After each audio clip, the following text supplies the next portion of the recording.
Hello everyone. तर आज आपण शिकणार आहोत ही नाजुका बुगडी किंवा कोणतीही बुगडी सोप्या पद्धतीने कशी बनवायची.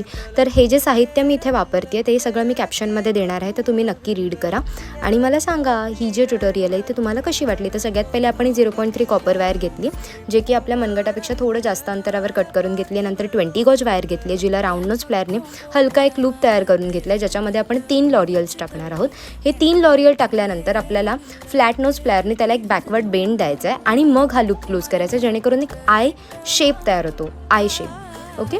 देन मग त्यामध्ये आपल्याला टाकायचं आहे 4 mm golden Beed, 6 mm crystal. आणि या 6 mm क्रिस्टलला लॉक करण्यासाठी आपण ही 0.3 कॉपर वायर आहे ती त्या क्रिस्टलच्या होल्समधून पास करून घेणार आहोत. 2 रॅप करून घेतलेत आणि मग त्यामध्ये आपण काय करणार आहोत, हा जो 2 mm गोल्डन बीड आहे तो आपण टाकला आहे आणि बरोबर मागच्या बाजूने ती वायर आपल्याला जस्ट खेचून 10 रॅप्स करून घ्यायचे. हे 10 रॅप झाल्यानंतर तुम्हाला काय करायचं, आपला जो कटर आहे त्याने एकदम क्लोजली ती वायर कट करून घ्यायची आणि ती वायर कट केल्यानंतर फ्लॅट नोज प्लायरने आपल्याला तिला जस्ट प्रेस करायचं, म्हणजे दाबून घ्यायचं, जेणेकरून ती तार तुमच्या कानाला किंवा क्लायंटच्या कानाला लागणार नाही. आणि मग हा राऊंड नोज प्लायर घेऊन त्याला हलकं बॅकवर्ड बेंड द्यायचं, ज्या बाजूला तुमची बुगडी समोर दिसणार आहे. आणि मग जो सगळ्यात मोठा लूप असतो त्याच्यामध्ये राऊंड स्प्लायरच्या लूपमध्ये होल्ड करून तुम्हाला ती खालच्या बाजूला मागच्या बाजूला खेचायची.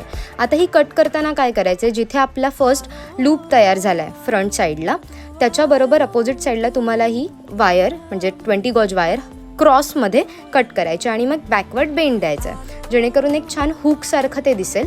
आणि हे जेव्हा कट करतो आपण छोटे तुकडे, हलकीशी मुठी बंद करून मगच कट करायचं, नाहीतर ते डोळ्यात वगैरे उडतं. तर अशा प्रकारे आपली ही नाजुका बुगडी तयार आहे. तुम्हाला ही ट्युटोरियल कशी वाटली मला कमेंट करून नक्की सांगा. Thank you so much.